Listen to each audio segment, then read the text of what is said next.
Today we're checking out the Clearwater subdivision, a CSX railroad line. It spans 48.6 miles going between Tampa, Clearwater, and St. Pete.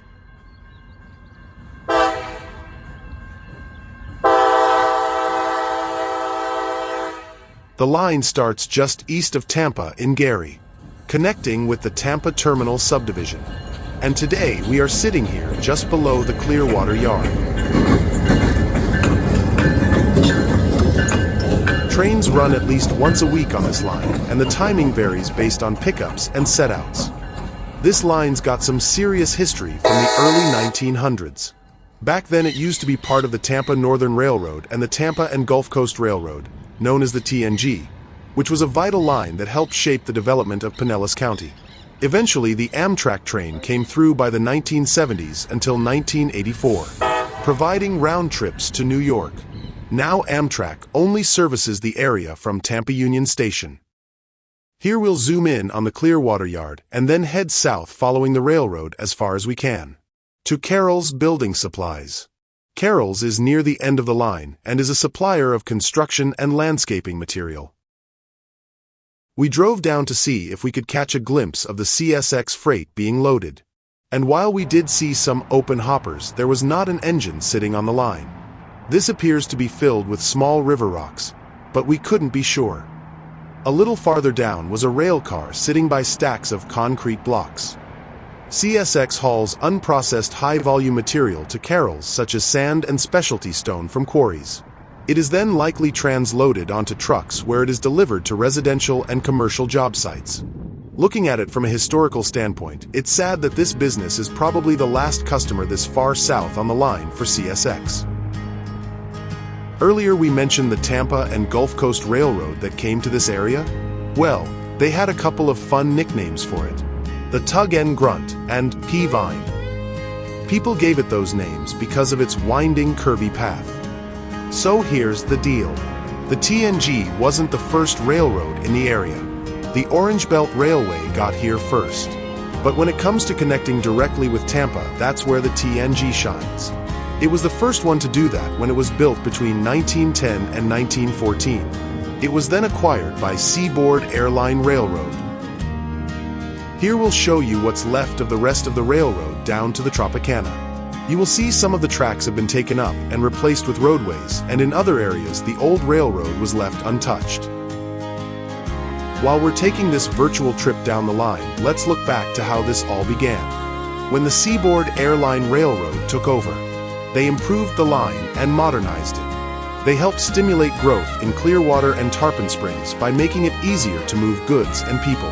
Also, passenger service was popular in the early 20th century, and most towns had depots. There are still some around today that have been preserved. The one in Tarpon Springs has a historical museum with fascinating railroad memorabilia. Let's go there now and listen. The person who started the development around Florida was Hamilton Diston. Every town in Florida has a Diston Street because he bought 4 million acres of Florida. And it was in order to help out after the Civil War. Florida government was just broke.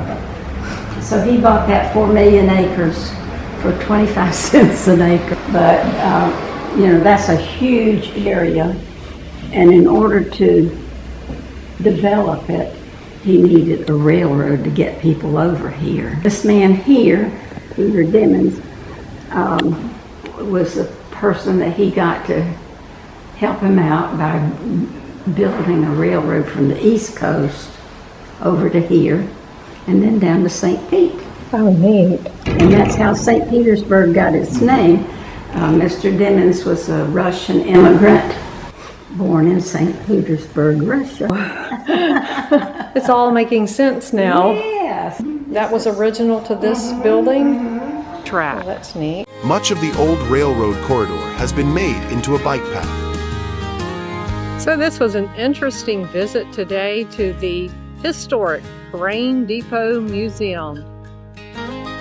We're continuing on the old railroad bed that is now the Pinellas Trail that goes right into downtown Tarpon Springs and where the old station is.